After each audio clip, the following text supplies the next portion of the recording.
Here we You blew it! You blew it! This man was a bona fide scrub. I find your lack of faith disturbing. Oh, poor you. I'm funny how? I'm funny like I'm a clown. I amuse you. I make you laugh. I'm here to fucking amuse you. What do you mean funny? Funny how? How am I funny? stupid. Bars. Bars, ladies and gentlemen. Bars will always prevail in hip hop. Welcome back to the Participation Trophy Podcast. You are dialed into another special Thursday edition of the program. We a day late, but we still great. Don't try to play with the kid. This ain't no play date. Hey. Yo, Verzuz got me all fucked up, man. LOX, D Block, taking the Verzuz crown over Dipset in last night's battle. Zane and I will definitely get into all of that for sure. That shit was off the rails. Speaking of being off the rails, NBA free agency is off to a wild start. Got Woj's Twitter feed on speed dial out here. I wonder what kind of moisturizer Woj uses for his hands and fingers, man, because his fingers have been smoking since the moratorium. He's got like deadlifter fingers, calluses. NBA moratorium historian Evan Fournier.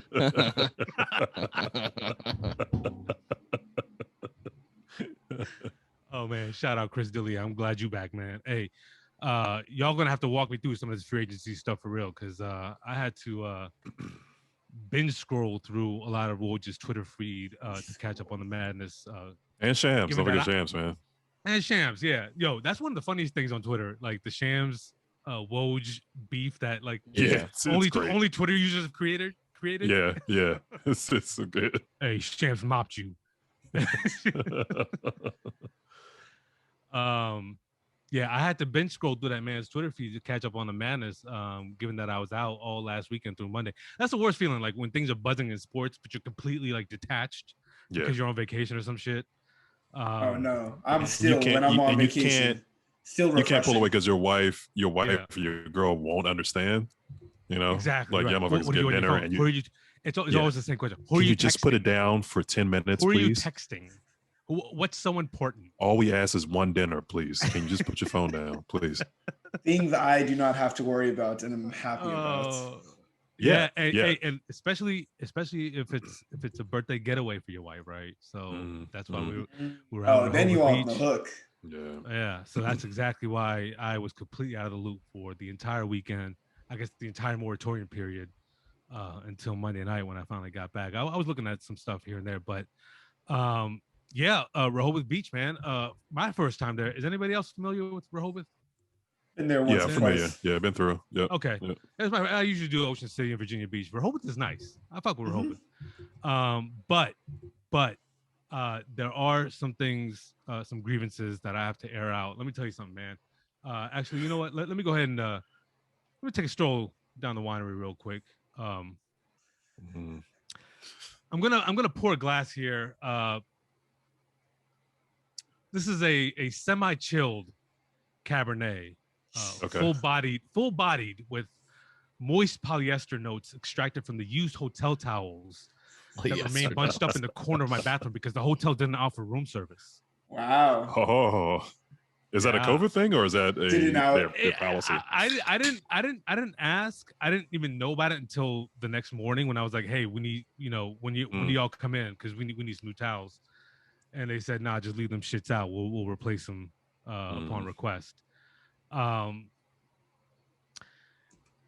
Not to mention, just traveling in general with an infant and a 5-year-old that's going through like extreme behavioral Neil went with you? aggression. But I'm bummed. Bro, we avoid going to the store with those two across the street, let alone doing a weekend getaway drive. So it was quite the challenge. But back to the hotel for a second. We got to our room. We checked in. The Breakers Hotel is a garden-style hotel, about a block and a half off the beach, and we got booked on the first floor. And upon first hearing that, we're like, "Oh, that's pretty convenient." Having an infant, just being on the first floor, just get out your room, go right outside. Yeah. In case you need to take her for a walk to take a shit outside. I'm confused. Yeah, exactly. Some shirtless dude named Larry in front of you.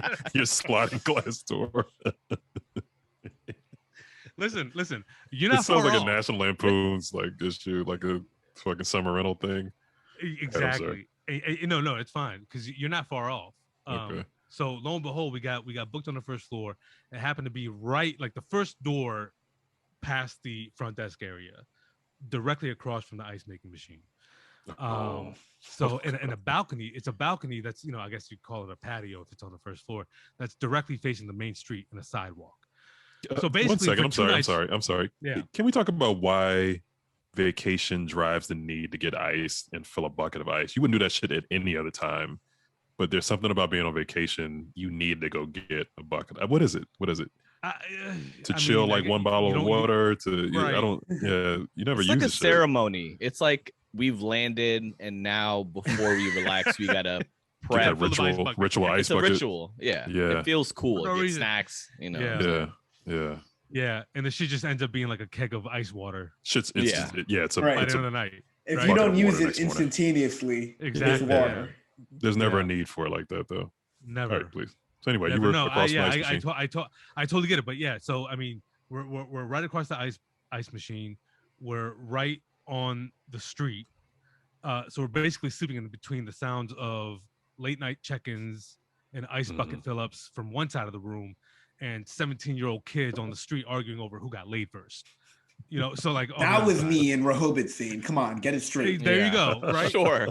All the while, we didn't have a crib for the baby. We don't have a pack and play in the crib, so we were hopeful that we would be able to either get one from the hotel or rent one from one of these vacation rental joints that they have off the beach. Neither succeeded. So I'm sleeping on the edge of the bed. The twin. Would you really want to rent a crib in a beach town? And now I'm thinking about it. You can find ways to kind of eliminate some of the concerns, right? Sanitary concerns, Right, yeah, the sanitary concerns where you got like 2 bed sheets and like a blanket like wrapped around the mattress and shit, right? Lysol sprayed all over. Lysol spray, Clorox wipe that bitch about 5 times. Yeah. You're gonna do that inevitably, or without question. So we had neither. So she ended up being sandwiched between me and Miriam for 2 nights. She was the least of our problems. She actually didn't sleep too bad. But with all the whining I just did, there was some compensation for all the otherwise shitty parts of the trip. If you've followed me or my wife's Instagram, you would have noticed that Zara had a breaking moment in the limelight on Monday, which was pretty surreal. And I'll tell you why. It was Monday. We were doing our final rounds at the beach and the boardwalk. We decided to grab some food from a little hole-in-the-wall diner joint where at first glance it looked like it was just like a takeout joint. People were lined up outside of the place ordering food. As we're walking closer, we realized you can actually sit inside, and which is what we prefer to do. So we go in. Shout out to this joint, by the way, Gus and Gus, typical family-owned joint, husband and wife. The kids work there, been running for about 50 years. I mentioned to a couple of friends of mine who've gone to Rehoboth before. It seems to be a popular spot, so shout out to them. So we're sitting there, we got our food. We start to notice like dudes walking in with like video equipment, cameras, lighting, and we're wondering what the fuck's going on. And so the waitress was like, Jimmy Allen, who's a local country music singer, grew up in Milton, Delaware, nearby Rehoboth, is actually shooting a portion of his music video inside the diner. It's a staple of his childhood. He grew up, going to that spot, so he wanted to use that location as part of his music video. I don't listen to country music, so I'm going to be quite honest. Jimmy Allen, never heard of him. You said Jimmy Allen. Jimmy Allen. No, yes. I'm joking. I don't know who that is. Go ahead. I was gonna say because I've seen an article. It was a funny one about like the 2 black country music singers that don't look like they belong in country music. Yeah, I looked them up after I saw your story. Yeah. I listen to a couple country artists. They're probably more closer to a more contemporary sound. But I'd never heard of him. But yeah, please. Yeah, Jimmy Allen and Kane Brown are like the two. I think Kane Brown's a little more light skinned too. He might be mixed. Okay. But they're two dudes that look a little more hip than they should be as country music singers. Yeah. So they get called out a bit, but So the director was there. He was actually standing close by. He had a thick mustache with like the 1800s curls. Got the handlebars. The handlebars, yeah. Not the handlebars, but the actual curls. I'm talking about. Like, oh, okay. Yeah. Okay. So Zara noticed him, obviously, and anyone who's seen or have talked to Zara before, not to boast about my own child, but a few seconds into the conversation, like you could feel the charisma and the goofiness and the comedy, and so they were actually Miriam, obviously. They were actually exactly. They were actually so he was there to actually pick out from a crowd a random girl to cameo in the opening scene of this music video, where they had a little girl just walk up to a jukebox that was in the diner with a quarter, put it in the slot, hit a button, look inside the window, and the song plays. And That's pretty cool. Runs back to her parents. Yeah. Right. I like And that. So they saw Zara and they're like, you know what, we're not even gonna do this audition or this random Right on the spot of a girl. Right there, we're this is our girl. So Marion quickly ran back to the car and got her dressed and changed into to a little outfit that she had, her hair done, and we got started. Let me tell you something, man. I mean, it was literally a 10-second clip that took 4 hours. Oh, I'm sorry, 3 hours. We 3 started hours? at about 1:30, and we got out of there right about 4:15, 4:30. Oh wow. How long was the clip? 15 seconds? Again, just that clip. Yeah, it's literally her walking up to the jukebox, putting the coin in, and running back to us. Sheesh. But the experience was surreal. Just seeing her being in the spotlight for a moment, it's all she wanted, and she actually wanted more. She was like, "No, wait, wait a second. Why am I acting this part? Why am I not singing the song?" That was her reaction at first. Yeah.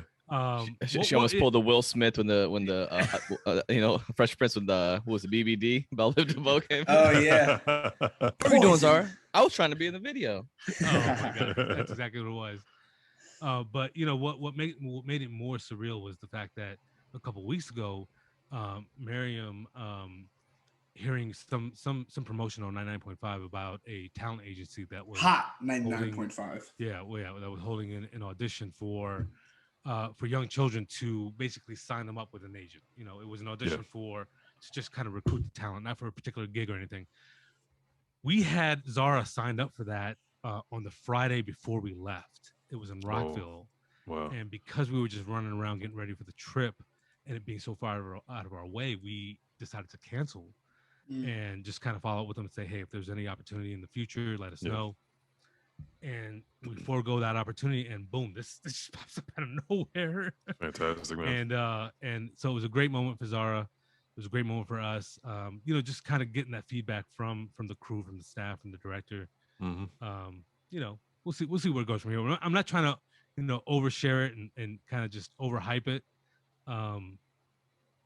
It kind of gets overwhelming a little bit. It's okay to have a proud dad moment. It's okay. It is. Like it's totally fine, man. It's more about her. Literally, after 4 out of 11 takes, she was ready to move on. She was like, you know what? I don't give a fuck. You said there was funnel cake. Where's the funnel cake at? I don't care if we did this right or not. I'm done. Man, So now we don't. Like, I know Exactly. how talented Zara is. I tell my friends that all the time because she has a great sense of confidence, and that's something that when you have it at a very young age and kids kind of hold on to that, they're unflappable in any type of setting. And between TikTok and her popping up in the stories and all all that stuff in between, you just kind of sense with Zara like she's going to do something really, really cool. So this is, it couldn't have happened to a better person. It was definitely a breakthrough moment. She totally exemplified that confidence that you spoke of, and that's what kind of just kept her on. Like she was easy to work with. So happy for her. Easy to work with.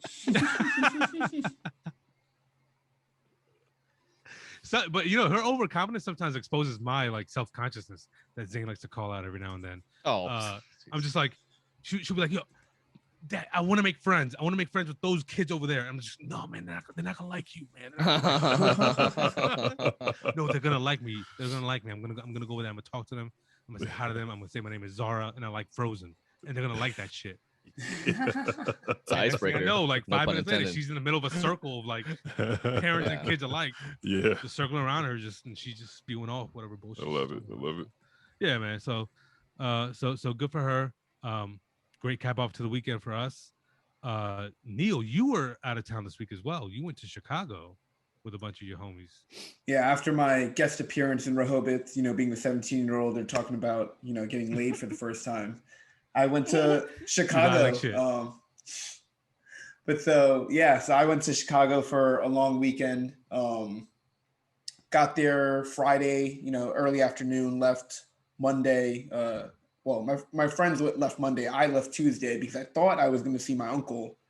But literally 3 hours after I land on Friday, I get a call from a friend that I had like happy hour dinner with the day before saying, yeah, so I tested positive for COVID. Oh, shit. I'm like, fuck. And so the entire trip, I'm just like, damn, like I'll mask up as much as I can, but like, what am I going to do? I just got to hope and pray that I didn't get it from her. Yeah. So we'll see what the results are. So far, I'm feeling pretty good. I got tested today. Hopefully everything comes back clean. But I didn't let that, ruin my fun in Chicago. It was a pretty good city.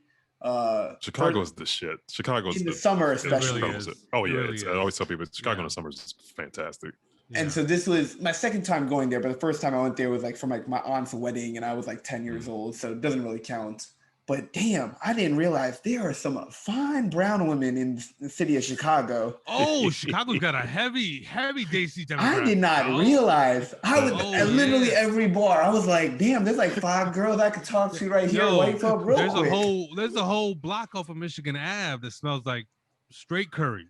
I was like, damn. As soon as the Wizards revoke my credential, I might just have to move to Chicago because that city popping with brown Desi honeys, as some of my friends would be like. Yeah. The chutney is strong out there, bro. I was shocked. And so, for us, my friend, it was a high school friend group that I went with. We all, let's kind of get away. Fuck COVID. We haven't been able to do shit in forever. But, just coincidentally, we had picked the same exact weekend as, Lollapalooza. So there's like thousands of music festival goers who are just, that's going to probably be a massive cesspool of COVID as well. But, made the city even more just like full of energy. All the bars are packed with people. Yeah. So definitely a fun experience. We hit all the, tourist spots, Sky Deck, the Bean, did the river architecture boat tour. Yeah. A lot of fun for sure. That vibe is real, man. Like, go to San Antonio during finals week and you'll feel the vibe. I went to San Antonio in 2014 or 2015, and it's like their 6th championship and shit too, right? But you feel like it's their first. That's how strong the vibe is. So, well, we don't know what that is around here with the Washington Wizards. Oh, here we go. First mention, Washington Wizards. 30. What? How many minutes in? 18 minutes in. Not even an open gym. Like the Keenan Wayans Menace Society. Don't be a menace. Join like message, right? Like message. We need that kind of a. No, the soundbite for every if the soundbite for Wizards and them fucking up, it's got to be the Stephen A. Smith. Those damn Washington Wizards. I'm gonna call you out. Oh, we need that shit, man. Yeah, chop it up. Yeah, we chop that up. Yeah, man, I like big culture cities, man, especially in the summertime. That's where it's at. Yeah, Chicago is huge too. I mean, every time I visit, I realize how kind of small DC is compared to it, and there's something for every cultural lane you want to hit, every interest you have.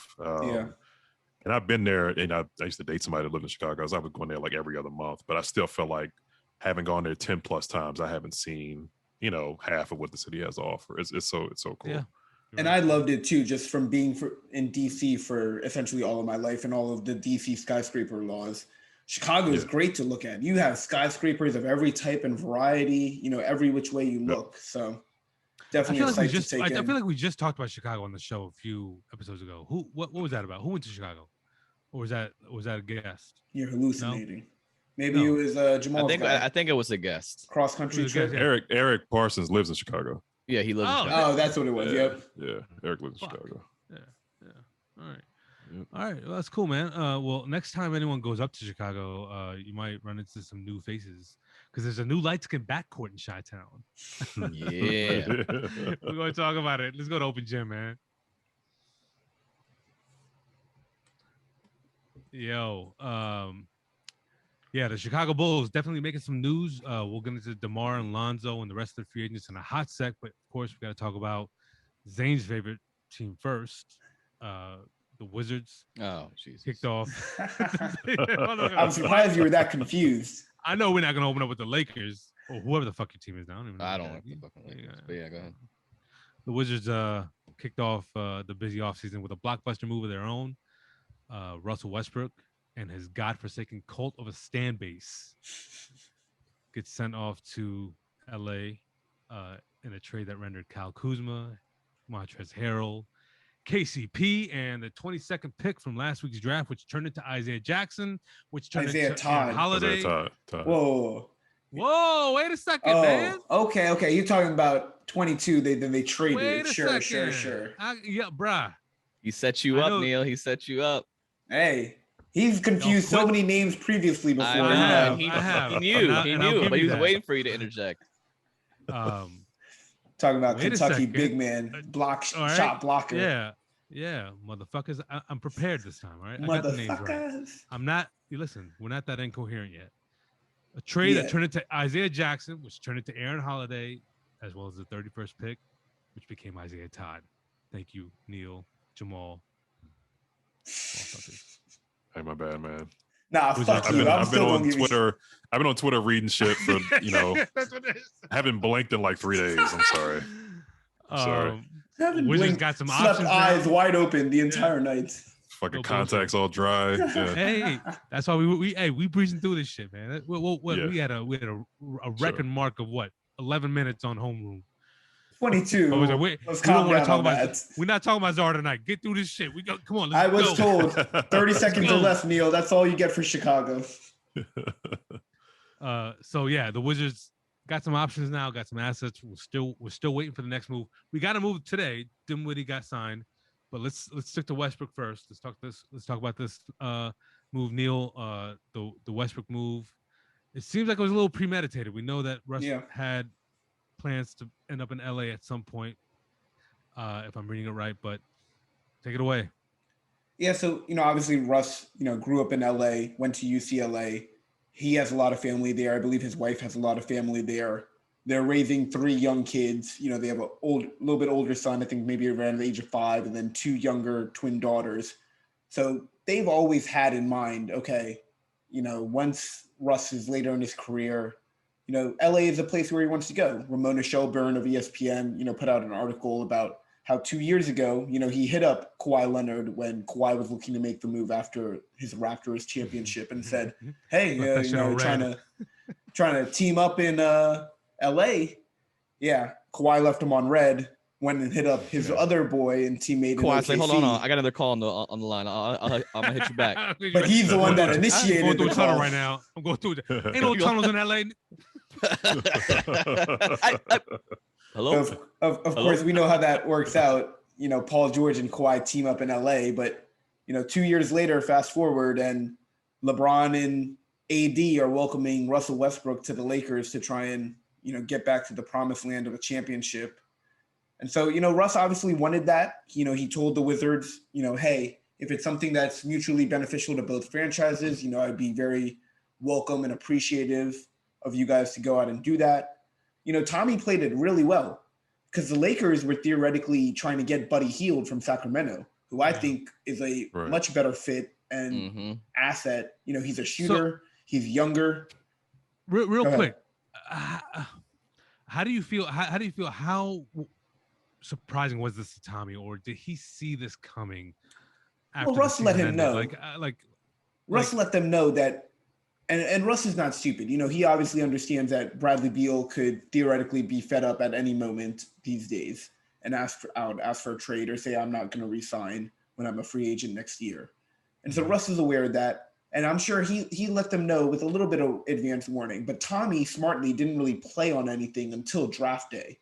He put in a call to Rob Pelinka, got the wheels going a little bit. And, for whatever reason, whether it was Sacramento was holding out for more for Buddy Hield or whatever it was, LeBron obviously endorsed Russ coming to him. He had him over at his house a couple weeks prior.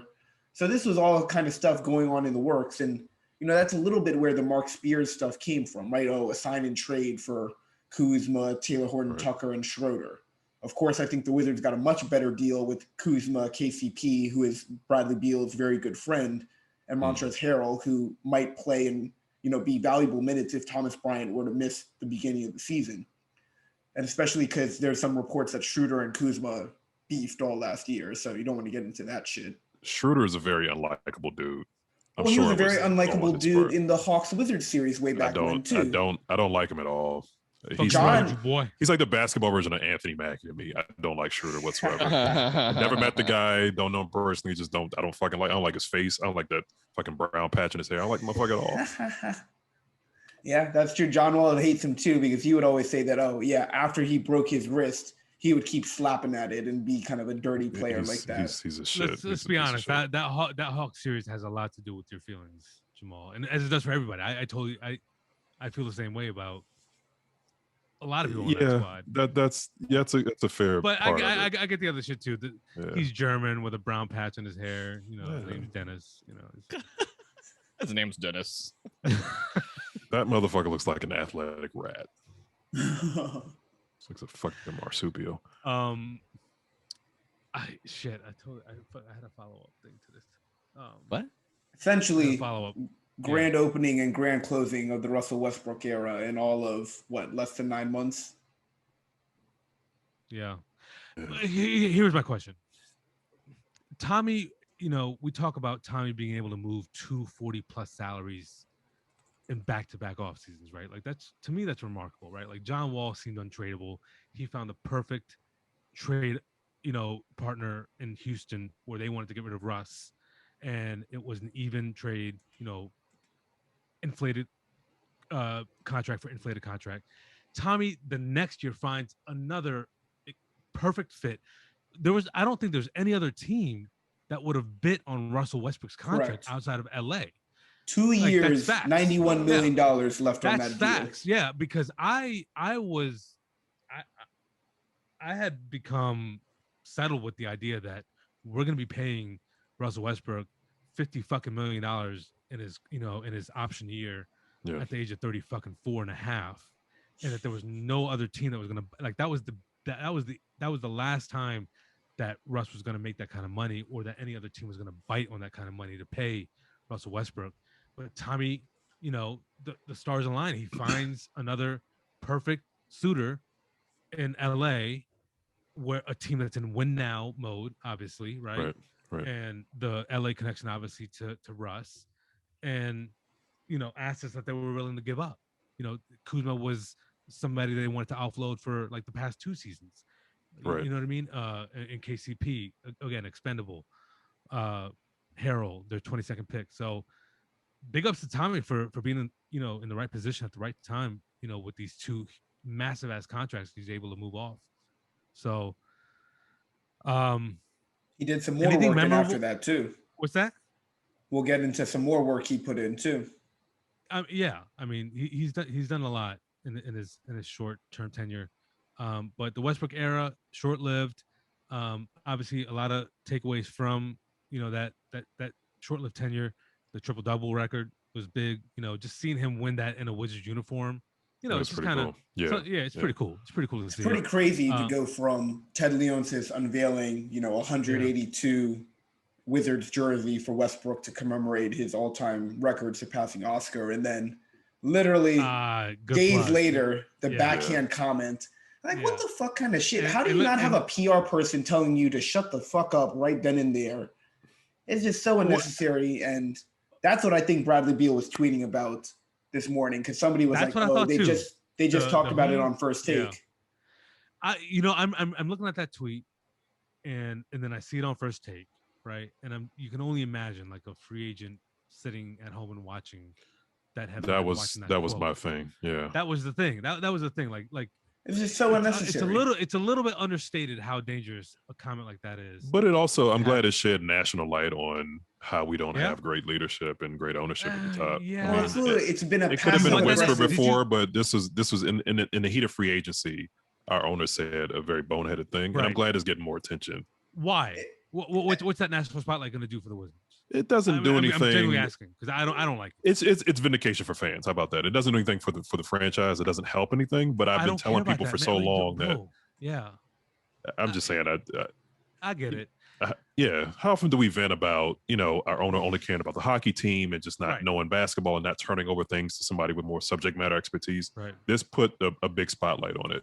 Here's why I feel the way I feel, and I know you, Neil, you wanted to chime in, but I've been kind of reflecting on the whole Beal situation and what Beal's feelings are and what the team feels like they want Beal to be for the franchise, right? We talk about Beal and him. Does he want to leave? Does he want to stay? Does he want the Supermax? I think Beal wants to be the main attraction. He wants to be the guy that players come to for him, right? They want to sign to a team. He wants to be that guy instead of him being the guy. His name's been circulating with the Warriors. He's been circulating with the Heat, with the Lakers, with what team? Bill was photoshopped on like 12 jerseys in the same tweet thread earlier. More than 12 jerseys, probably all 28 other teams. You didn't see the one where they photoshopped him onto the NBA jacket with all the logos on it? Might as well. Is that real? No. Okay, they might as well.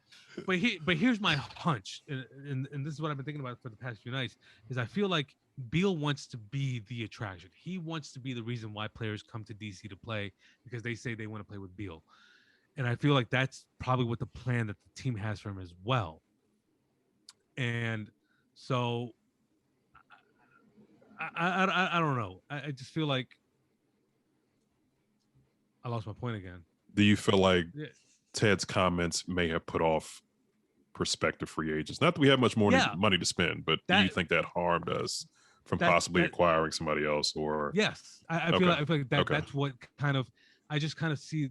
There's been a reputation that the Wizards brass has had around the NBA circle for years already, and just the fact that they haven't won in fucking 50 years, right? In 40 plus years, and you know that.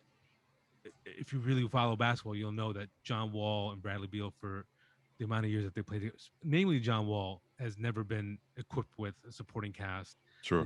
He's never been able to get past the second round. Yep. I feel like it is a detriment to the attraction of free agents to come to DC. And I feel like maybe Brad kind of feels some type of way. When Neil, you mentioned, his cryptic tweet this morning, I kind of felt the same way. I kind of felt like, and Beal's not a guy that hasn't questioned the Wizards front office in the past, or where things have leaked out from practice where he's, called out a GM or an owner. So we know Beal has had, we know Beal has strong feelings about the front office. And so if in fact what I'm feeling is right, where Beal wants to be the main attraction in DC, and then you have an owner come out and say the shit that he does, that is virtually a turnoff for free agents, for guys that might be pondering coming to DC. Yeah, I feel like maybe Beal does feel some type of way about that. Where it goes from here, I don't know. Yeah. Beal's loyalty to the team has been questionable with or without, Ted's rhetoric on this fucking side. So yeah, that's how I feel about it. So you're strong. I get where you're coming from. Yeah, you're strong as your weakest trait. Our weakest trait historically has been poorly managed franchise. Cheap, not concerned with winning, afraid to break the bank, afraid to take a risk. All that stuff came out in Ted's quote. So it couldn't be, worse time. It was just a massive contradiction in itself, right? Like you had John Wall in town, a guy who has overstated his loyalty to the team, his willingness to stick around for the team, and you basically ousted him from town. You pressured him out of town. Yep. And then all the way through Westbrook, and then to just like the false equivalency to the NHL and to Ovi, right? Like Ovi is a staple of Capitals hockey It's history. a homegrown for life. product. Yeah. Exactly. He's a homegrown product. And Russ was a one-hit wonder, just kind of making a stop. And now we know that Russ had, long-term ambitions. Yeah. To be in LA, and Washington was just an avenue to get there. So for him to even say that, to bring up that comparison, was just dumb to begin with. So yeah. It's not unexpected though. Literally every person of major departure that is for the past year, essentially, he's had a backhanded comment. When Wall was traded, he sent out a tweet and be like, "Oh, I cannot wait to have someone like Russell Westbrook with such high, great character," as if he's subtweeting John's character, which should not be something that should be commented on, because he's had great character, done great things for the community for so long. Yeah. For Scott Brooks, as much as I think that Scott Brooks didn't do a great job for $7 million a year for 5 years, why are you going to say, "Oh, yeah, a repeat coach, doesn't have the same fight"? Doesn't have the work ethic. What is it? Who does that? And then same thing with Russ here. He's literally just trying to find ways to make himself look better, at the end of the day. And it was really funny. Facebook reminded me today of, a picture from John Wall's Supermax press conference, 4 years ago, when it was Scott Brooks, Ted Leonsis, John Wall, and Ernie Grunfeld. One of those four people is still remaining, and it's probably one that also needs to be changed if this organization is going to have any future of contending in the near future. Just shut the fuck up and build a better product on the floor. That's it, man. That's all product, motherfuckers. Product. So one of the other theories to Beal and his wife's cryptic tweets today was a lot of fans thought that maybe the Dinwiddie deal had fallen through, because Dinwiddie was actually sought by Beal reportedly to join the team. Ends up that they actually finalized the deal with Dinwiddie today.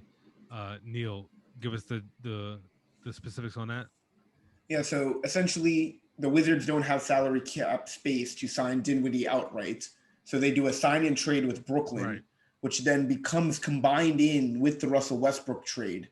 So it becomes this whole mega 5-team trade where, the Wizards get Spencer Dinwiddie for 3 years, $62 million. To me, it's a little bit on the steep side. He's coming off of now his second ACL injury. But at the end of the day, Tommy was backed into a corner because Bradley Beal said, "This is the guy I want to play point guard with." And he's doing everything to keep him happy so that he maybe signs on the dotted line come October 1 with the extension. If that happens or not, I would doubt it. But Spencer Dinwiddie is the deciding factor. Well, it's a factor in keeping Brad happy. And that's all that Tommy can try and do at this point. What I love is when my 2K My GM scenarios become real. I had Dinwiddie as the new point guard for the Wizards. I like the outside of I get the 2 ACL injury history is concerning, super concerning. I get it, but Dinwiddie is a guy that is defensive minded. He's not going to steal shots from Beal, right? He can score, but he's not going to steal shots from Beal, right? He's not going to jack up shit. And he's got great size. Measurables. Great size. Yep. He's like 6'5", 6'6". And his balance, like his finishing ability, is hella impressive. Yeah. I've always been a fan. All the way down to the goatee. Very strong goatee. Very strong. You like the goatee? Okay. Very strong goatee. Good fish fry goatee. Strong goatee. The strong sideburn and strict goatee combination. Like, I'm not a fan of that. Not a fan of that. Okay. Yeah, that's fair. No, it's too handyman for me.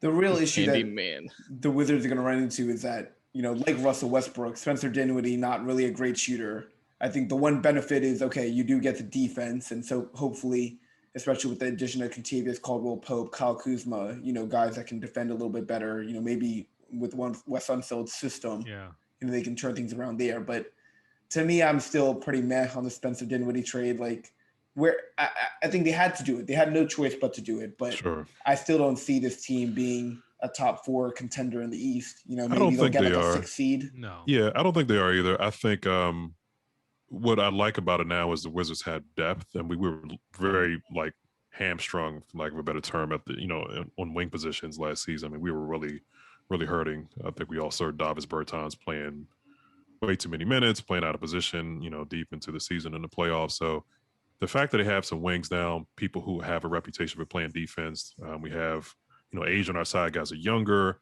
We got a few different things to play around with. Neil, my question for you is, we now have a glut of bigs. Mm-hmm. Do you think we go into the season with all these bigs on the roster? Gafford, Bryant, Harrell. Are we going to go in a 3-center rotation? I mean, how do you see that shaping up? Yeah, so essentially part of the whole big 5-team trade was that the Wizards sent Chandler Hutchinson to the Spurs along with a 2nd-round pick. They also gave up a 2nd-round pick to the Nets and a 2nd-round pick swap. Initially, people were like, "Oh crap, is that a 1st-round pick swap? That would have been terrible." Right. But Tommy somehow, fleeced Sean Marks and said, "You're getting 2 seconds. That's about it." Yeah. But so the move to move Chandler Hutchinson was essentially to bring the Wizards under the luxury tax. Mm-hmm. But I would have to think that another move is coming. Of course. Of course with that. Ted ain't paying no damn tax until they make the Eastern Conference Finals at this rate. We just talked about that, yeah. But so I need Ted to show, when is he going to show his taxes? We need this man's probably paying 12%, some Mitt Romney type shit. But so they clearly have a goal to stay under the tax, and in theory, they have until the trade deadline to get under the tax. Right. But at the same time, they just also re-signed Raul Neto, which I think is a great signing, especially if they got him at the minimum again. I would be shocked if they got him at the minimum, though. He signed for the minimum last year, had a great year. Maybe he just really liked DC that much. You're into those short, feisty type Euro type players, huh? Hey man, Neto overachieved. He played much better than I thought he would last season. So to see him come back, I was. He had some flopping moments too, though. That was kind of. Long as he didn't end up playing the 3, like he was way like that shit was hard to watch. Scott Brooks really had Neto playing the 3. Yeah, crazy. But so now that they brought in Neto, I believe that they're probably going to be over the luxury tax. So you got to think that a corresponding move is going to be made so that Tommy can move some money out. I'm sure the assistant GM, Brett Greenberg, good guy, really good math whiz, is trying to work out every single possibility he can. I could easily see, obviously, like you said, 3 centers. If you trust that Thomas Bryant is going to be healthy, then that kind of makes Montrezl Harrell expendable. I don't think you can really trade Thomas Bryant right now. You need some time to show the rest of the NBA that, okay, he's recouped some value. Right. I know the Wizards still believe in Davis Bertans a lot, but that's a lot of money that dude is making. He can't afford to have another bad season.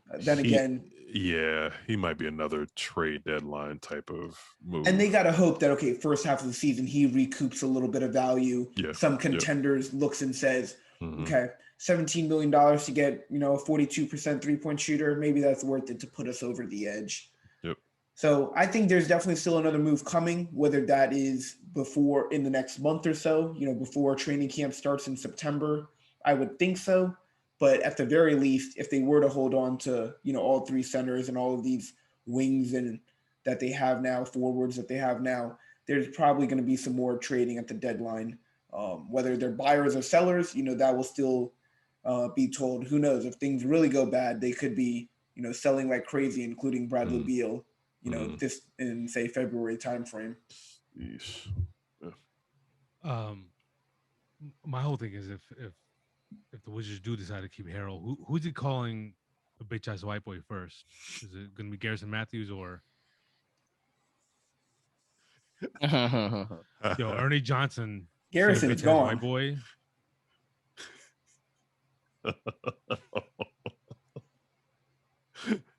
What is the context of that? You know that, right? No, Luka Harrell called Luka Doncic a bitch ass white boy. Somebody on Twitter actually synced Ernie Johnson's voice over Harold. I haven't seen that. I gotta check that out. I gotta send that to the chat. Yeah.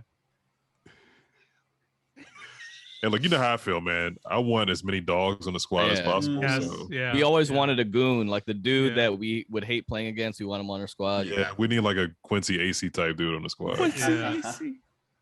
Just getting rid of Chandler Hutchinson kind of was a step forward in that. This man out here fucking TikToking coming out of the tunnel before a game. Like, get the fuck out of here, dude. He had one of the most cringeworthy TikToks.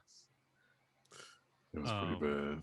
The Wizards took a flyer and they quickly threw it out. Just like if someone hands you something on the street, they saw it, looked at it. Oh, this ain't working. Yeah. Bye-bye. Yeah. So I'm gonna close this out with the Wizards. So they got Dinwiddie as their point guard, as their starting point guard. I always love kind of just tracing back to Wizards point guard history or backup point guard history. Don't you love it? Whenever this comes up, it's the funniest thing. Me and Troy Halliburton actually came up with the idea of naming our weed after like historic, which is Javaris Quinton. Obviously, the strongest strain is going to be Eric Maynor, but Gennaro Pargo, Shelvin Mack, AJ Price, smoking on Andre Miller, some Ramon Sessions, yeah, some Sean Livingston, special strain, finger guns, Brandon Jennings. Ooh, remember the finger guns? Yeah. Some Tomas Sadaransky before he was replaced by Ron Baker in the playoffs. Ron Baker. Wow. With that shitty wide receiver number, 84. It was the average of his siblings' birth year.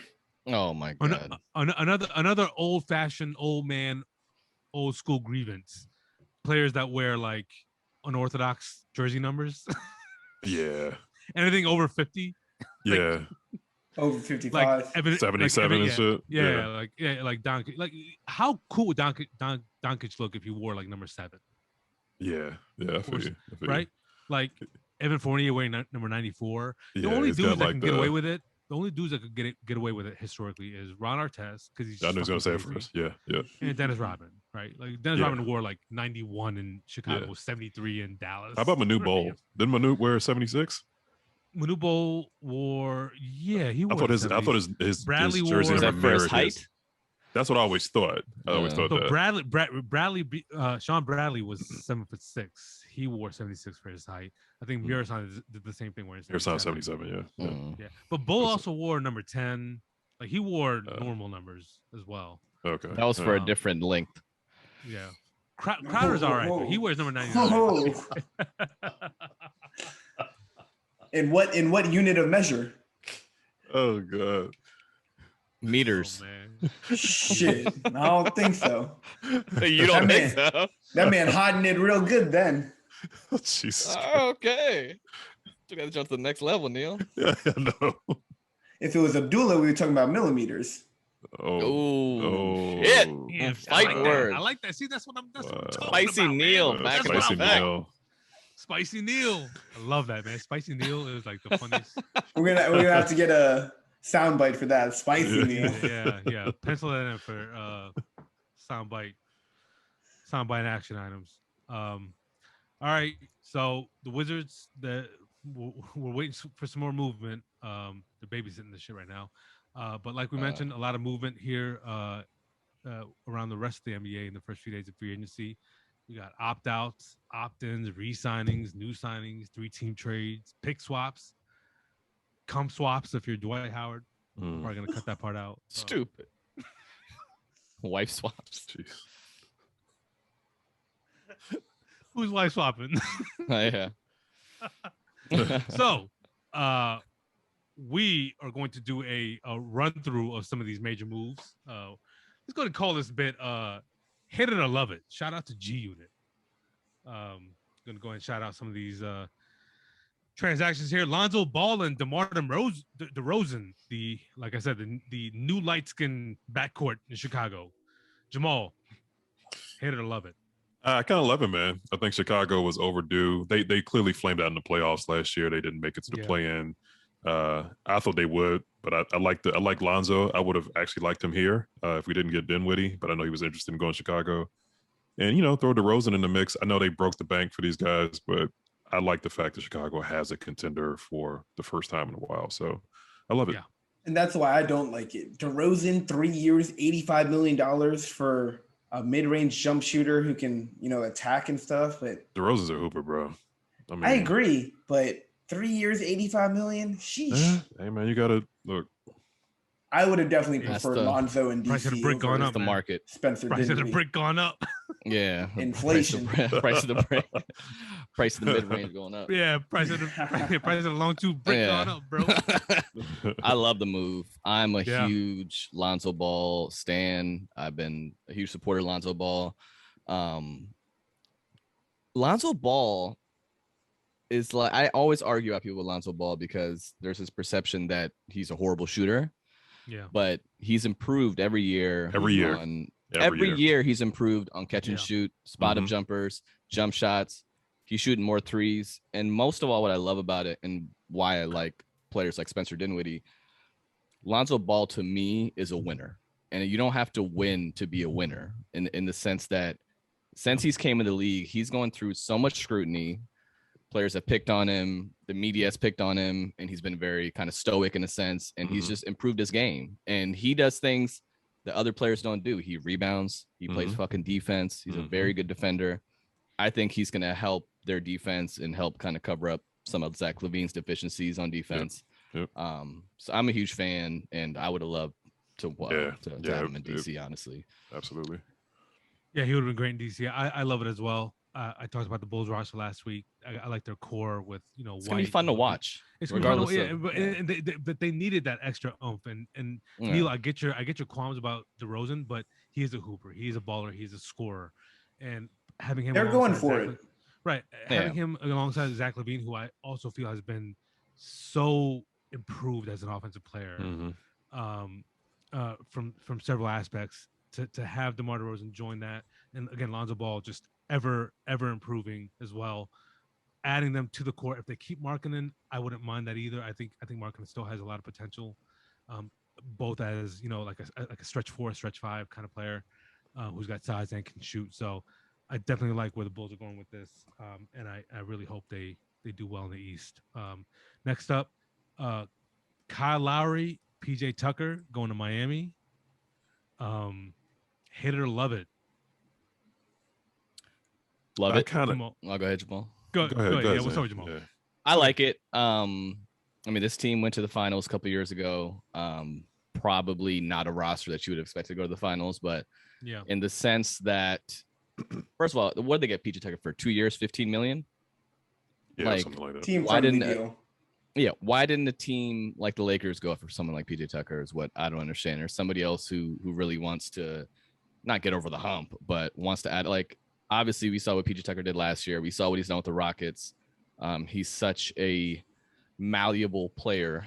He offers so many things. One of the best complementary players in today's NBA. Yeah. This guy can guard guards. He can guard big guys. He can shoot corner threes. He's a thug in a sense on the court. Like, he's just a guy who's going to back you up. Yeah. And the Kyle Lowry move, I mean, it's a lot of money, but Kyle Lowry he's a baller. He's a playoff player. He's going to show up in the playoffs and he's going to do big things. And it's going to help Jimmy Butler. I mean, I think what people realize about Jimmy Butler is he's a quote unquote superstar, but he's not a guy that's going to come out and score 30 points a game and just, kind of dominate the ball and will his team to victory in a scoring sense. He's going to do everything else. And Kyle Lowry, to me, has always been a very clutch, strong playoff performer and scorer. And he offers can we talk about how, real quick, we're gonna get to the rest of you guys, but how Kyle Lowry is becoming like a running joke on Twitter about having a fat ass. Yeah, have you guys noticed this? Funny as fuck for years, man. Years. Apple bottle jeans. That's sort of like a fake Woj tweet. Like, Kyle Lowry got a fat ass in the ring. Like, I saw that. Yeah. More than you bitches got. And the girl that sent that tweet out, Woj then blocked her. Yeah. Oh, Molly shit. Madison. I was gonna ask you guys Madison. earlier because you guys talking about checking Twitter. I get all these like notifications. Like, I'll get the Woj tweet. I don't even think I follow him, but I'll get it to my phone. Yeah. And then I literally got that tweet sent as a notification. It said Adrian Woj, and I read it and I was like, what the fuck is this? And I almost thought it was fucking real. I think I sent it in the chat. It's so funny, man. Like those fake tweets, like from Woj and from Schefter, like people when they do that shit, it's like this is great, man. Great. Jamal, hate it or love it? Kind of hate it, man. I guess for two reasons. First, I had it made up my mind because there was a big rumor going that the Heat were going to try to get Lowry and DeRozan together. So I had my mind set on them reuniting in Miami. I thought it would have been a great storyline. I like Kyle Lowry. Keith is kind of like, kind of coin toss at this point. PJ is also not a scorer, but he's a solid role player. I feel like Miami has a lot of role players. So this is something that's going to pay off. Well, this is a playoff move. It wasn't a regular season move. Jimmy scraped the bottom as far as his stats to end of the season last year. So I think he'll get a boost from having Kyle. Yeah. And they kept some of the key role play. They kept Duncan Robinson for like $90 million. So they'll come back with the same solid roster. Spo will coach them up. It's just the regular season, they're not going to look spectacular. It'll just be a solid move. So I'm kind of mad on it. Oladipo's not sticking around, right? No, he re-signed. He re-signed a 1-year deal. He's going to do a prove-it deal and then try and hit the market again in 2022. Very interesting. And what happens to Dragic? Dragic is gone, right? He's gone. Okay. Yeah. So you got Oladipo and you got Lowry. Okay. All right. Go ahead, Neil. Yeah, I think Lowry was somebody that the Heat were interested in dealing for last trade deadline. Finally they get their guy. They had to make the trade. They obviously had a deficiency at point guard. They upgrade there. Not necessarily, Kyle Lowry's not, a top 10 player in the NBA, not a top 20 player in the NBA. He might not even be, a top 6 point guard, but he brings you that, championship pedigree.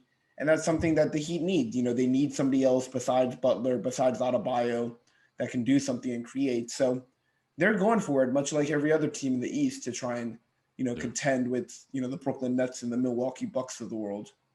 Yeah. No, I agree. I like it. The Kyle Lowry move was solid. You're not gonna lose with Kyle Lowry.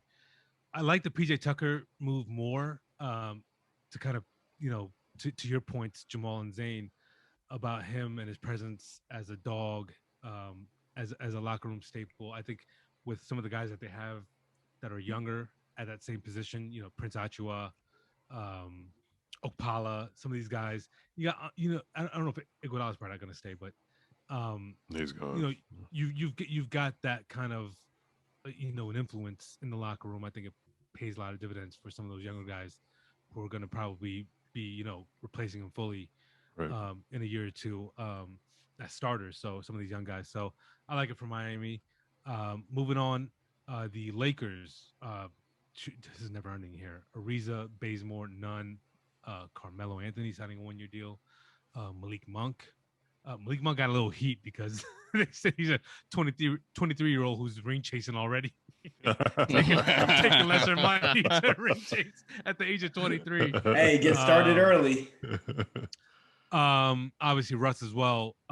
Russ, Melo, LeBron on the same lineup on the floor at the same time. Love it or hate it, Jamal.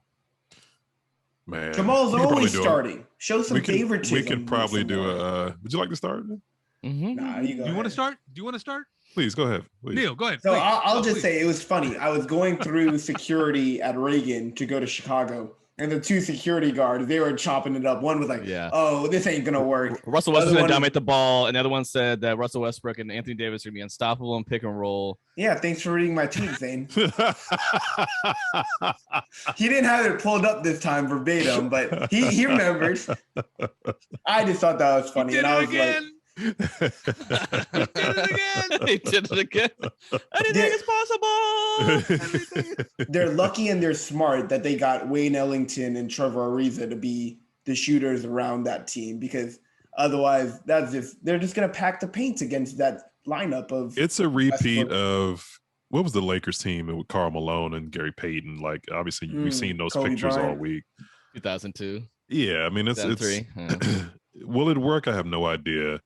The bench, supporting cast is interesting. I would like Malik Monk here. I'm a big fan of his because he's, I like volume shooters. I like guys who can just score. By the way, Nunn, Melo, and Monk sounds like a fucking jazz trio, like the fucking upright. And they got rid of Monk. The upright bass bench. Pope. Yeah, right. Pope would have been perfect too. I don't know if this is going to work.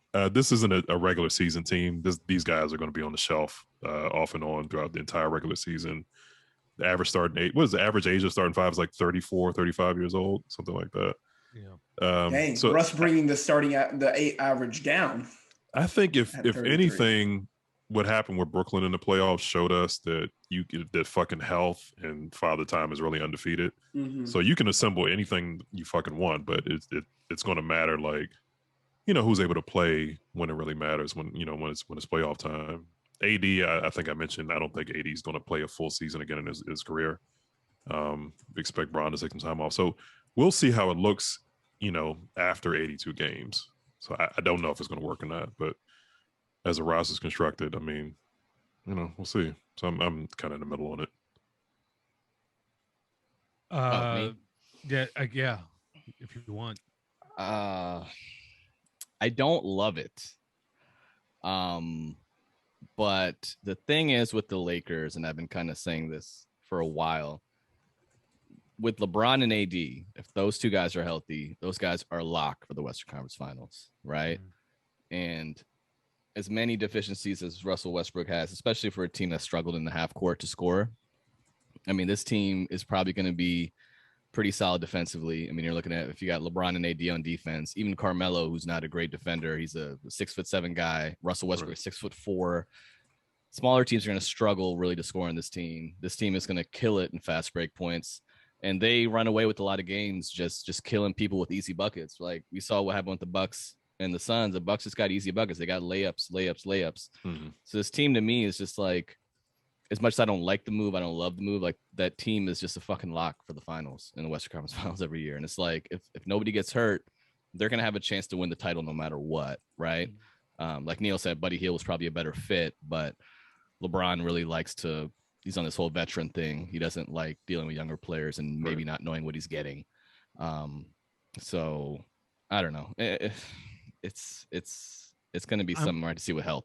Yeah, I'm also in between. I don't know if I agree with you that they're a lock for the West. What I'm most interested in seeing is when you look at Melo and you look at Russ, and you look at LeBron, right? These are three ISO heavy players.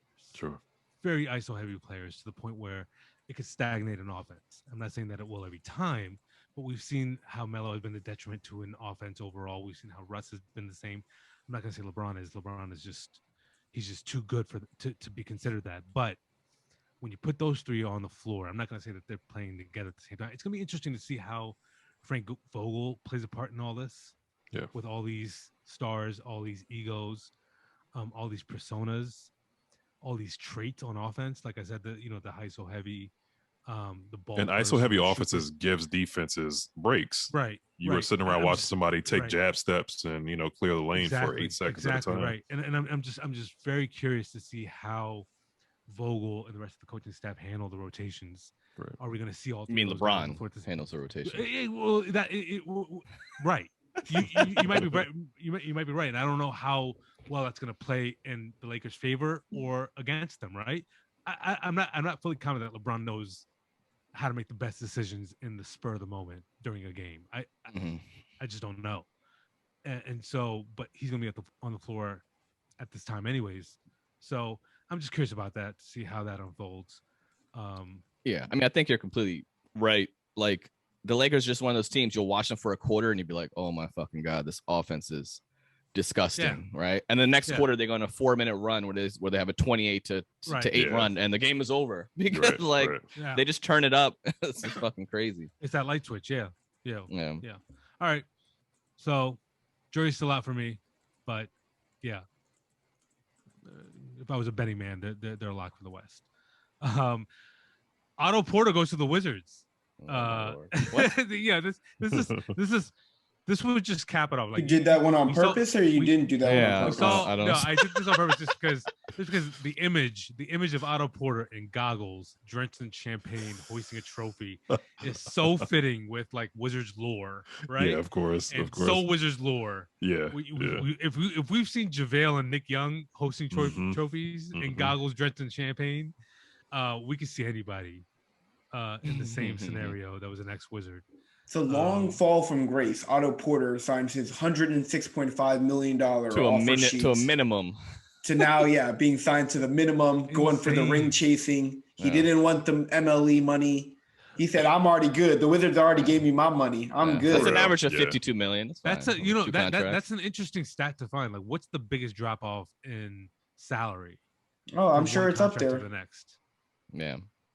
Should have let Brooklyn sign him and have him, but no. Oh, here we go. Can't re-sign Bojan Bogdanović. No, could never do that. Like, it's funny. You would never get over that. Like, Neil's gonna be a fucking grandfather with fucking fireplace, like 4 of his fucking grandchildren. In 2017, those damn Washington Wizards.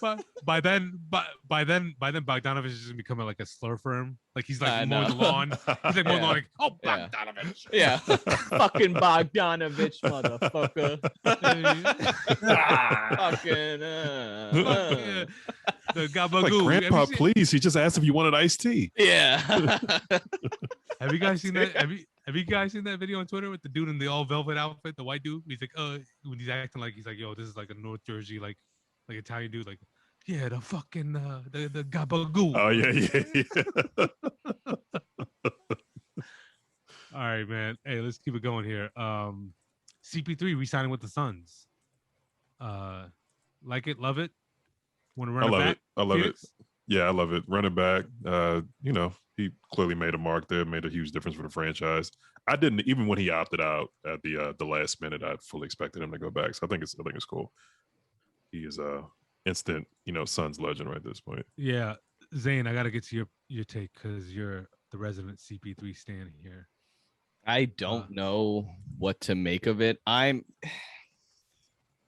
Chris Paul to me is like the Peyton Manning of like the NBA, right? Where I think he is so fucking good that he can take a team to a certain level, but that level is not enough to win a championship.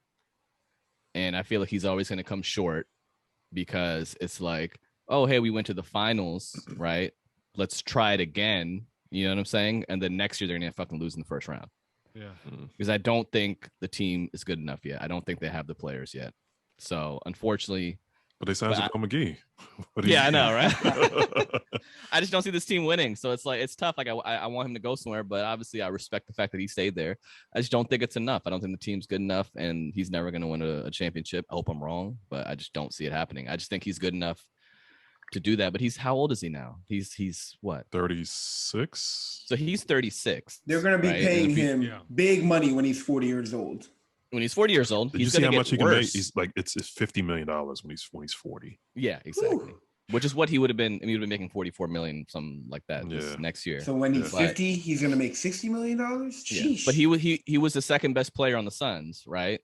Yeah. In the finals, or the late in the playoffs, and he's a 37-year-old player. Right. So that's tough. That's really tough. Yeah. He's in prime ring chasing phase of his career. Like, yeah, but the ring chasing would have been if he left, right? If he went to the Lakers, no. I know. I'm saying like, it's That's you're right. The stage where players do that. Right. Exactly. Okay. All right. Let's round this out real quick. Drummond goes to Philly. Pass. Yeah, pass. Right. No. Yeah. Can we all pass on this to move to the next one? What's really funny though is that Embiid and Drummond had beef, a few years ago when Drummond was still in Detroit. Yeah. So yeah, I'm sure Embiid signed off on it. Was Drummond never really that good? Was he always just overrated by people, or empty stats? 20 points, 20 rebounds with no wins. I saw a quote like, he could have 20 and 20 and still have no impact on the game. Yeah. So I don't know where he fits in anymore. He's also kind of becoming that kind of relic of a big man. If you don't play anywhere but 8 feet out from the basket. Oh yeah, he's got a good inside game, but outside of that, it's like which is something that Embiid has evolved from, right? Or is evolving from.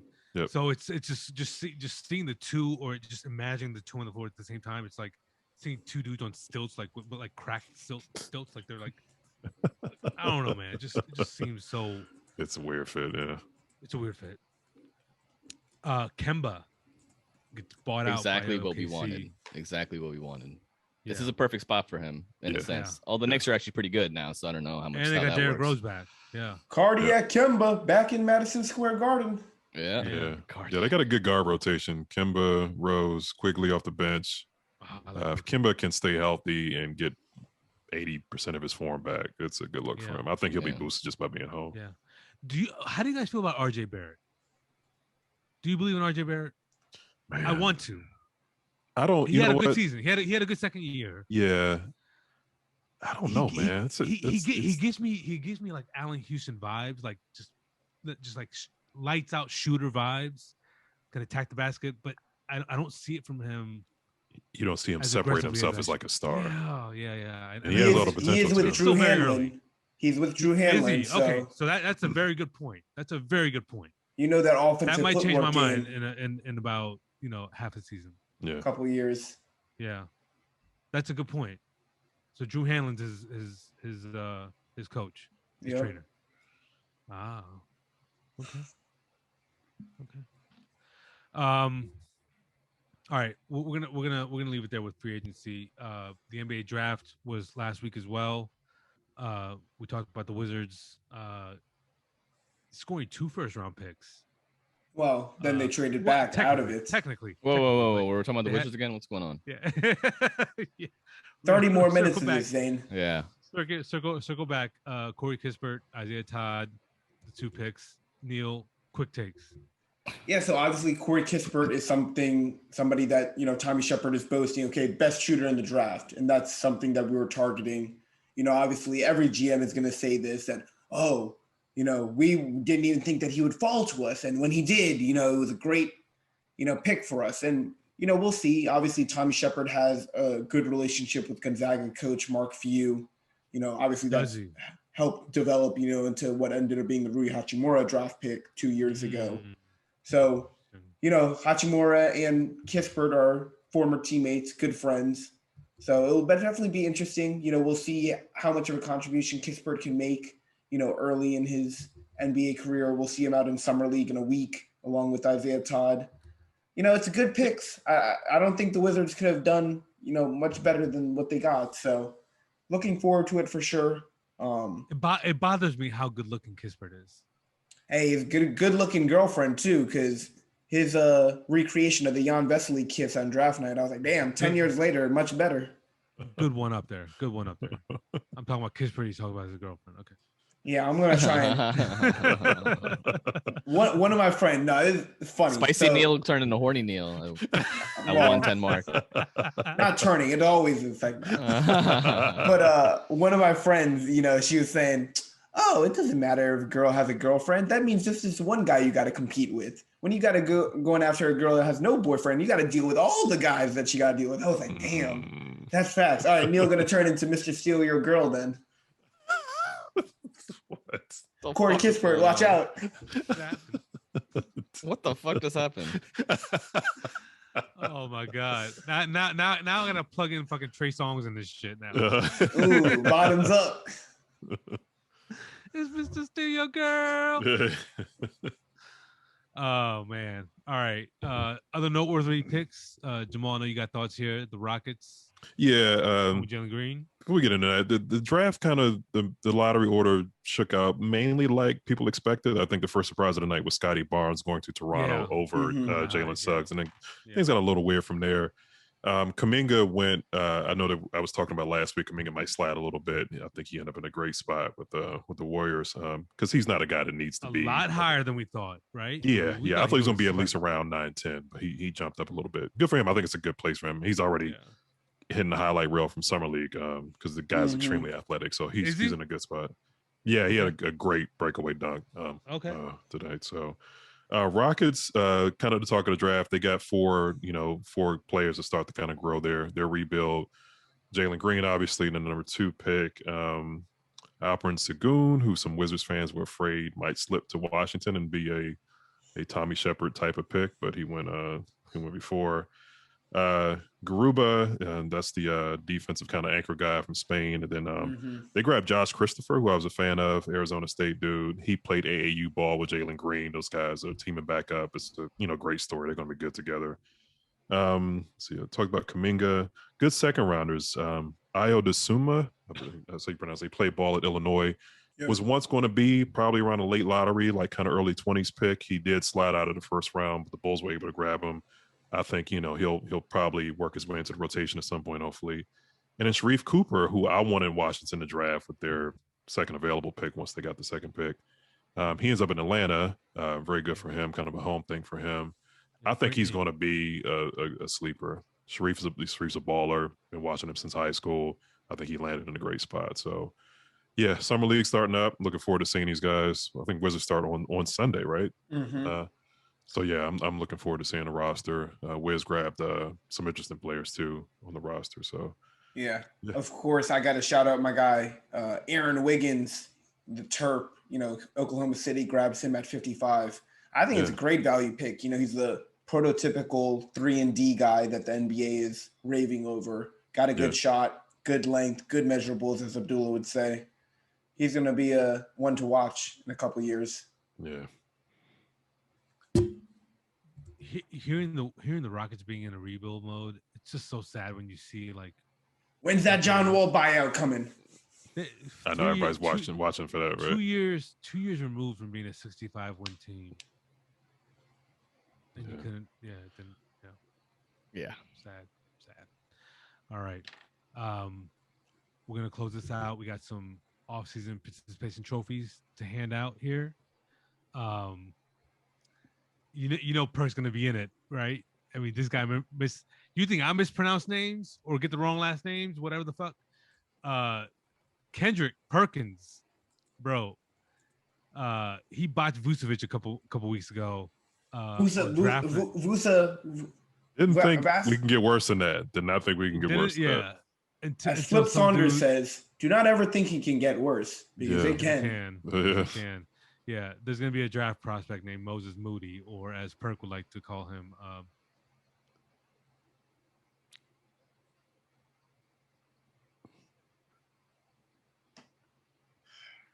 jeez, Perk. God bro, damn, man. Who was anchoring that shit that night? Because he had enough. That was Bobby Marks, I think, that cut him off. Just gave him that helping hand.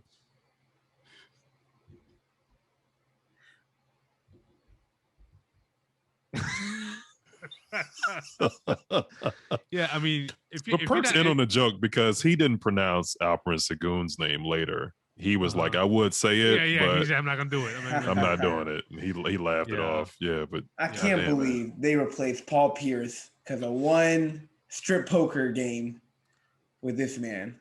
I mean, Paul wasn't much better. Paul could pronounce shit, but he wasn't the most exciting guy to listen to. But man, Perk, man. Oh, goddamn. Yo, man. me and my homie used to call him old Scowface Perk. We had a running joke that he had no right side of the bed. Like the right side of his bed was like attached to the wall, so he always woke up on the wrong side of the bed. he just had a consistent scowl face on the floor, and he was a running joke then. Now just watching him as an analyst, like day in and day out. Yeah, he has moments, but like you get him, and then they put him and Marcus Spears on First Take, right? Yeah. And Marcus Spears ain't even a basketball guy, but they just want him to chime in, just so it's like two big black dudes, right? big corn-fed motherfuckers, right. Yo, Perk is like fucking. He's hitting like Emmett Smith. Remember Emmett Smith fucked up so bad they just let him go from his commentary job. If was a spliff, you remember that? If your if was a spliff, hey Stewart. Motherfucker said, Stu. He said they all caroused around the ball carriers. I was like, they did what? Caroused around the ball players. Yeah, they got Emmett off the stage real quick. Yeah. Next up, Dennis Schroeder. Right? Motherfucker thought he was the hit. He thought he was. He thought he was the offseason to hit. Turned out what, $84 million? 4-year, $84 million extension. Wanted to hit the open market. Just, I think he was just bitter at the time. You do some dumb shit when you're upset with your girl or some shit. You go, slide into my DMs or act an ass. But in this case, nobody wants him. I don't know. I haven't heard his name in any rumors about anybody. Like no teams are leaning toward anything. I mean, unless I missed it, I haven't seen Schroeder in any discussions. Not recently, outside of the Wizards, to be honest. I've only seen Wizards fans. And he was never going to come to the Wizards. But yeah, but you know what I mean? Like before Dinwiddie and all that shit.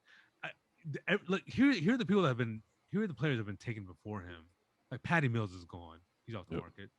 Right? Ish Smith. Howell Neto. Ish Smith. Going Ish home. Smith is off the market. Howell Neto. I don't know if TJ McConnell got. McConnell re-up. Yep. Yeah, he re-upped. He re-upped with the Patriots. He re-up. Okay. Yep. Dinwiddie, of course, we talked about Cameron Payne is off. Corey Joseph. Yep. Right. So like, the fuck. There's not. I don't know where he goes at this point. I really don't. And he's left in a pool of Dante Exum, George Hill, Elfrid Payton. George Hill got a deal. George Hill went back to the Bucks, right? Did he? Yeah, I think he's getting cut, and then once he clears waivers, he's getting a 1 year, like a 1 year deal. Because I just read today he got cut by the or got released by the Sixers. So yeah, so Schroeder, yeah. You went from starting on the Lakers to probably backing up somebody in Detroit at this point. Yeah, like that's where he's falling. Yeah, teams, you are who teams thought you were. Yeah, and they're not letting you off the hook. And lastly, Jalen Rose versus Kendrick Perkins. I don't know if we have an outright trophy award winner here. Kendrick Perkins. It would be Kendrick Perkins, just off of theory, off of principle, right? Yeah. Jalen Rose kind of comes off as an elitist to me sometimes, a little snobby. I get it. Speak on his name.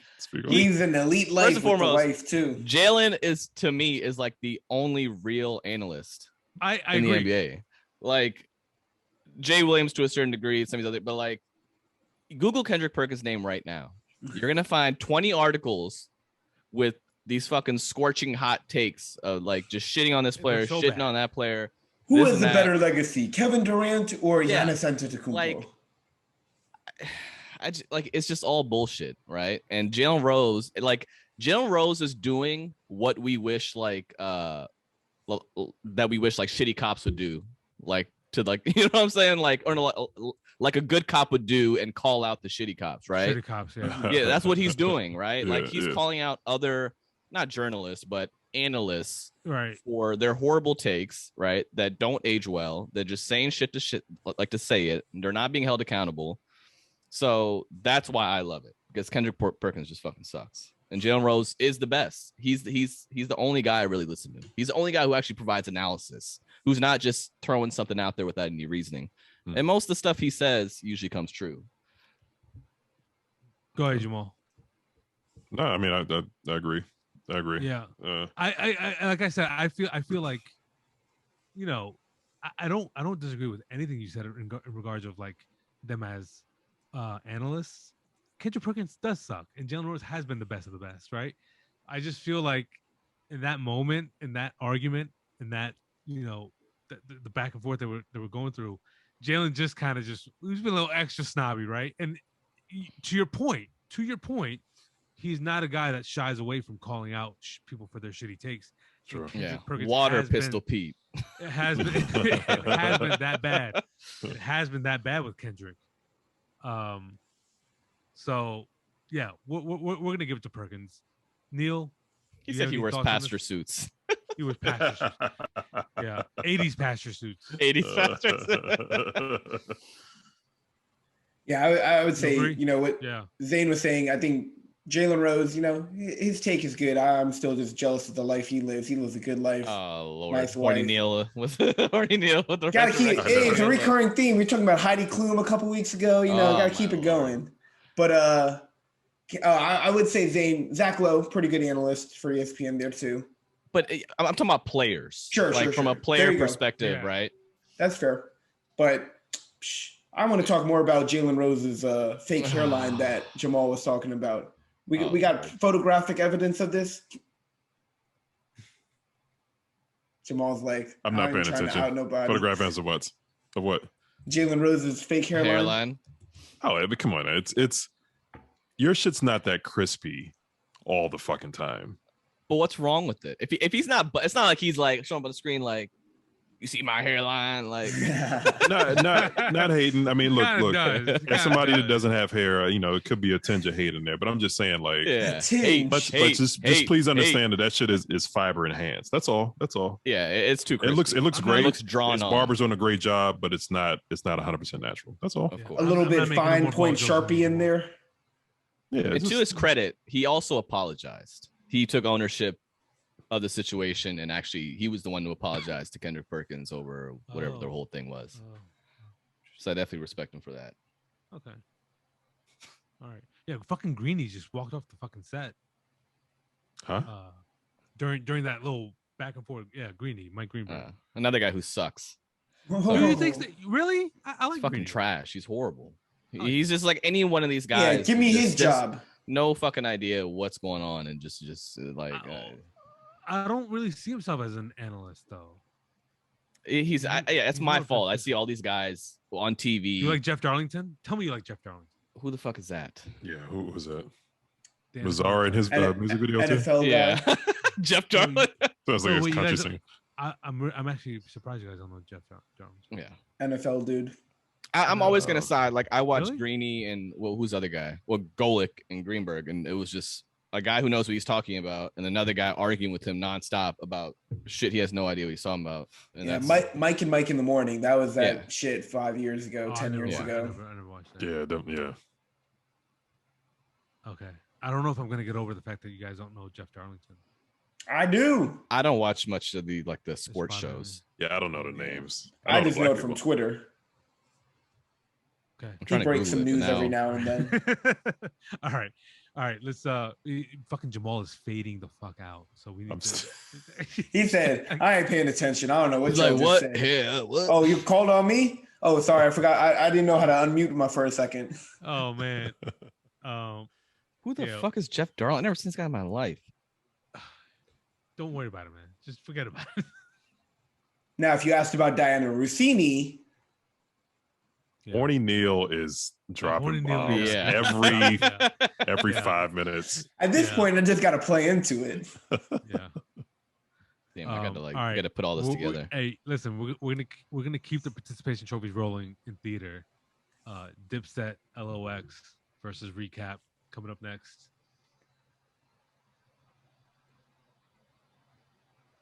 All right, let's get into it. Dipset, the Locks squared off in the ladies versus battle last night. Neil, it's time for me to go to sleep. Please, yeah. Hey, listen, the Locks ran them out the building. The shit was like the Kansas City Chiefs, and Jadakiss was Patrick Mahomes, man. Like third quarter onslaught. I'm gonna start off with the participation trophies because I know Zane has got strong thoughts. I've got thoughts. Jamal's got too thoughts. tired to argue. Okay, we don't have to argue. It's fine. No, we can. You win. We'll come to a middle ground. We always do, Zane Zadie. Participation trophies. Hey, Dipset. Miscalculated, misfired. They tried. Yeah. They tried. We tried. So we'll get into that in a minute. Secondly, the DJ who replaced the main DJ and started playing Lil Uzi and like hit him up and shit. Right, like you couldn't read the fucking room, man. It's MSG, man. Like, yo, they faded that man's music out and brought the original. I couldn't even tell who the first guy was. He looked familiar, but whoever it was, I mean, he caught the vibe. He knew what it was. Yeah. I mean, he was playing all the classic hits from the 90s and early 2000s. Other dude came on and just completely turned that up. The comments in the live were on fire. Like they were so fucking pissed. Yeah. And then lastly, Michael Buffer, another guy who tried. Obviously his presence is always cool to have around. But him announcing or doing the introduction for the Locks and the Dipset, a little cringeworthy. I gotta play the audio here real quick. It's just still loading. Come on. While you're pulling it up, feel bad for Joel Santana. Somebody took a shot at his dentures last night. Oh my lord, that's so sad. I know he has dentures. No, you don't remember? He that, lost man? his teeth. Yeah. Yeah. It was like, was it before or after he did his time? Before he went to prison. I mean, he did a video with no front teeth. Yeah. Yeah. I'm surprised you didn't see that. Seen that shit. Surprised you didn't see that. Yeah. It was bad. It was real bad. I must have. I have to have fallen off. Somebody took a shot at him, like, getting his shit fixed while he was in jail or after jail. Wow. So 50 Cent's been shitting on him. That's when the drug allegations are like just kind of kicked him while he was down. Yeah. So did he rap last night with the dentures or without them? No. He's gotten like fronts put in. He's had like platinum diamond or some sort, or just regular teeth. He's been mixing it up, I think. Okay. So So forget the Michael Buffer shit. All right, let's talk about the battle. Zane, how do you feel like Dipset lost it or Jadakiss and the Locks won it? I know it's one of the Russell Westbrook questions, but like, was it more of the misfortune of Dipset just not executing and strategizing the whole battle, or to me, the Locks just ripped it? I think if Dipset had executed like the Locks executed, it would have been, I don't think they would have won. I think it would have been like, oh, it's a preference battle, right? Yeah. Like, oh, what's your preference? Okay, it's close.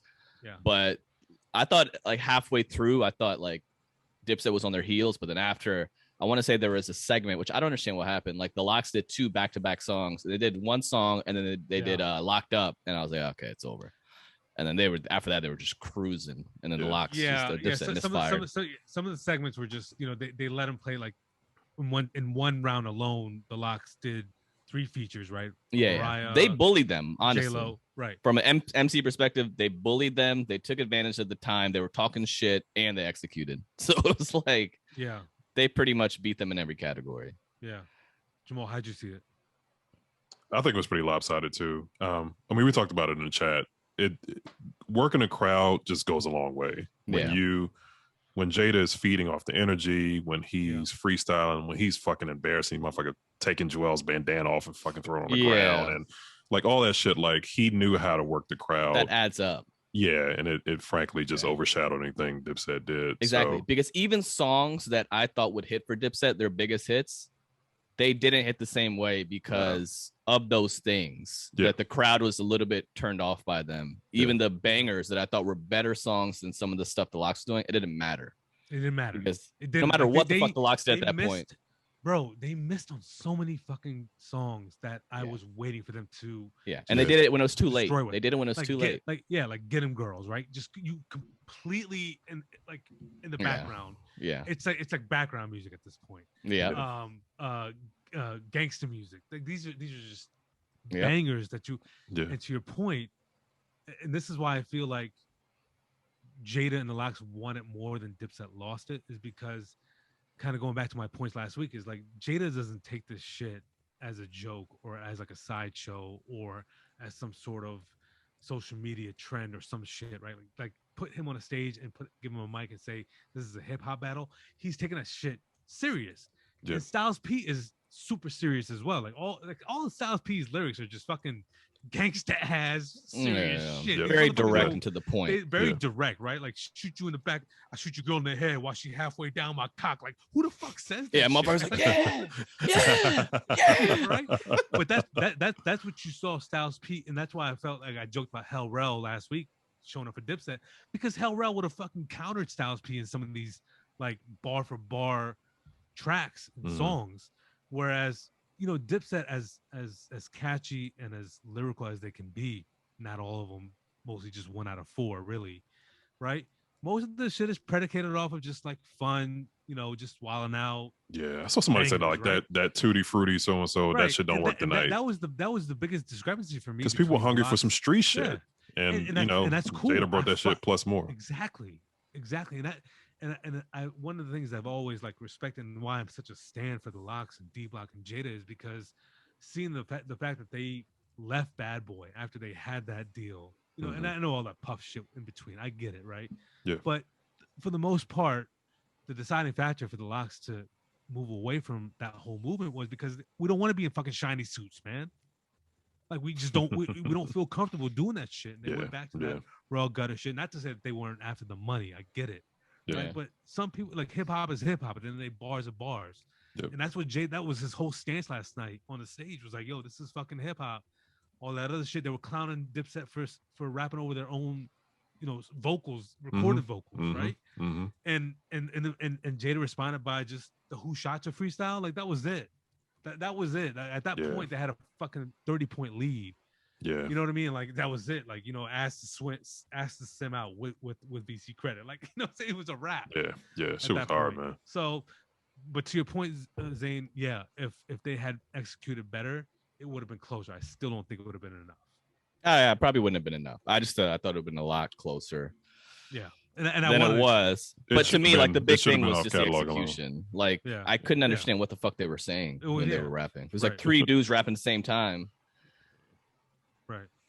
So, all right. Sounds like this podcast sometimes when we're all over talking to each other. Oh, salty Neil. I hope Verzuz stays, man.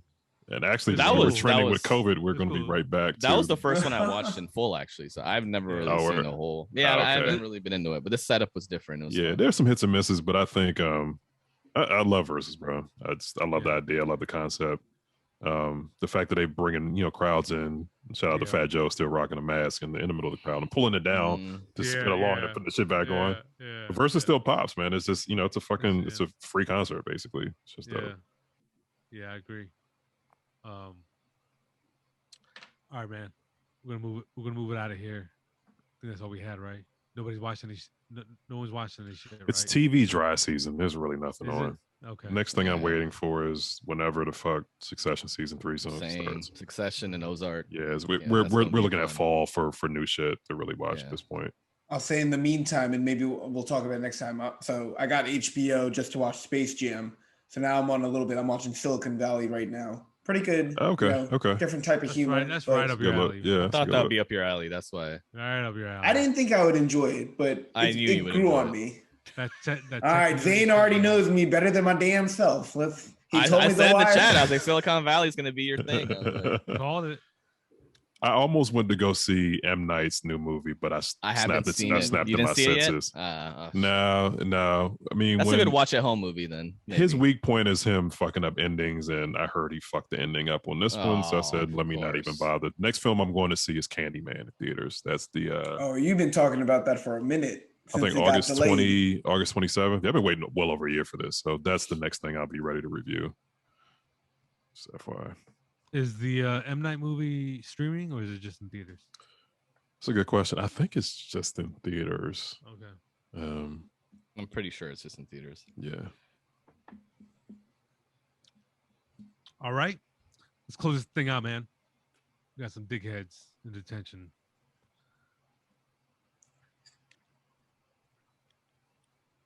All right. Breaking tradition here. We got a Democrat in detention, and this is a message to all you right wingers. We hold ourselves accountable. If it's the first show we've had a Democrat. Yeah, it's the first show. 41 in. Fuck out of here. We hold ourselves accountable. At some point, we will. We say, you know what? Enough of this shit. Yeah, man. Rudy Giuliani hasn't been in detention in 20 episodes. It just so happens that one particular political side of the spectrum does dumber shit objectively. But yeah, we're equal opportunity. We're equal opportunity. I agree. We are an equal opportunity discrimination podcast. The governor of New York, Andrew Cuomo, and this bitch. He fucked up, man. Fucking Cuomo, man. Yeah. He fucked us all. He fucked us. Thumbs up our asses. Thumbs up our asses. Yeah. I mean, look, I think it's like over for him.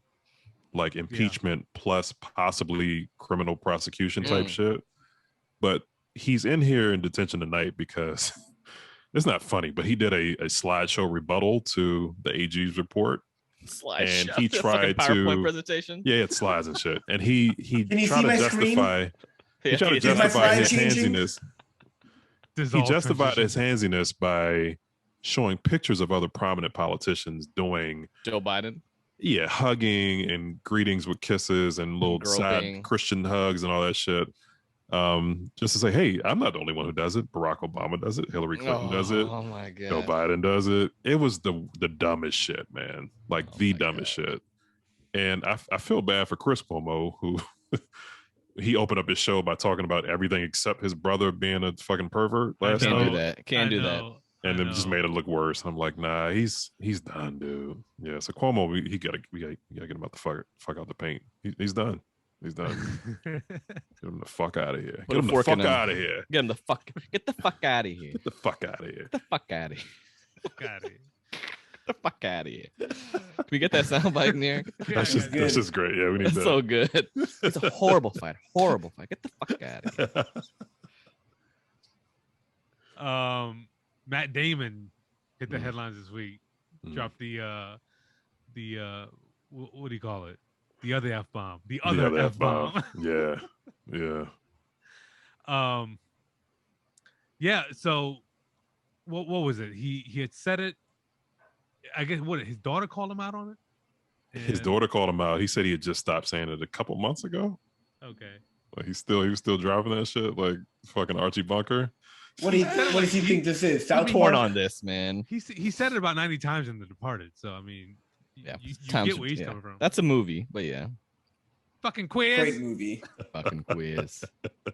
Firefighters. Yeah, get in the fucking car. Fucking cat, you fucking quiz. I just feel like it's one of those words that's almost extinct. Certain shit when people say now, you just kind of raise your eyebrows, like, wow, like, you know, like an old relative saying like Oriental and shit, like, wow, where the fuck did that come from? You know, like that nobody uses that word in that context anymore, you know? Yeah. So it's a bad look. Yeah. Yeah. They try to shit on Matt Damon. He didn't get the baby treatment.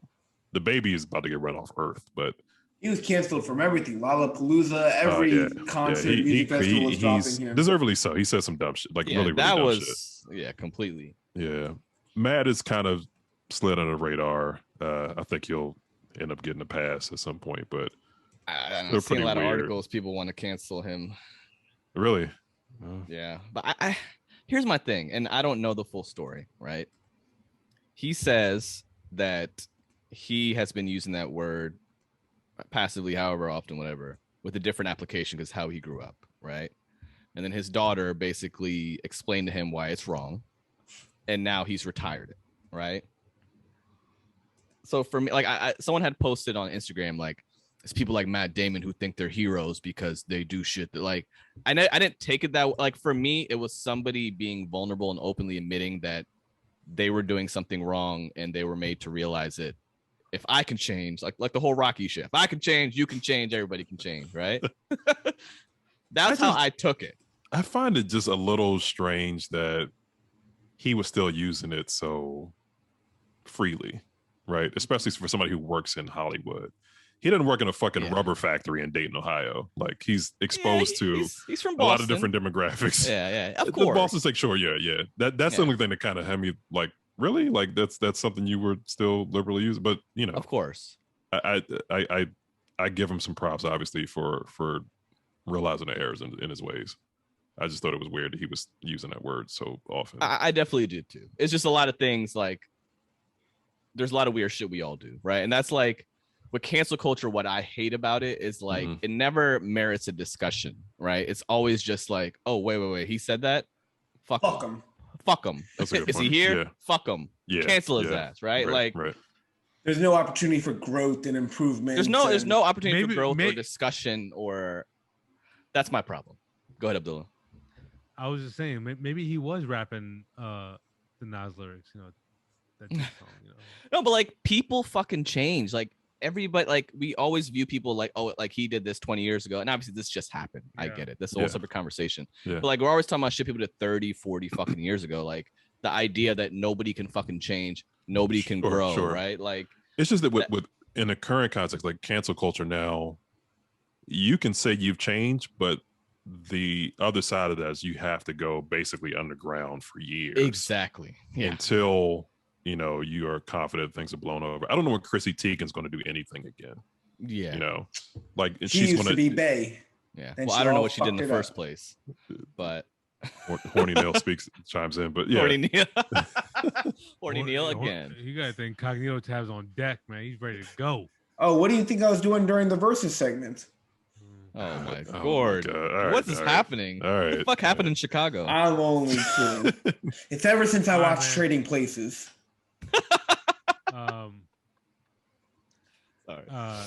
Yeah. So the other F-bomb. It's what's been canceled.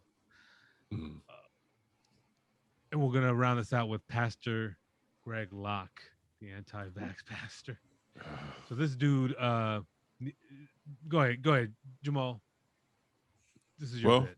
Yeah, we were on Democrats, then we're going back to our home with the far-right idiots. Quit playing them away games, man. Yeah. Pastor Greg Locke was recorded during one of his sermons last weekend saying strong anti-vax shit, like the vaccine is the demon. Don't get that shit. Like, don't wear masks. Like everything anti-public health and safety. He didn't want you setting foot in his congregation, in his church, if you were vaccinated, if you were masking, if you were taking any type of, if you're social distancing. We don't do any of that shit in my church. Like, try doubling, tripling down on it. I've said it before. We're at this point. It was one thing to say we're going to move toward two societies. That's just actually happening now. New York will not let you into gyms and restaurants and shit anymore. I think LA's doing similarly too. Yeah, and it's going to go that way. So, we'll have a colony of people who want to play it safe, and then like lepers on the other side, basically. People who believe that being vaccinated is a violation of your, personal rights and freedoms.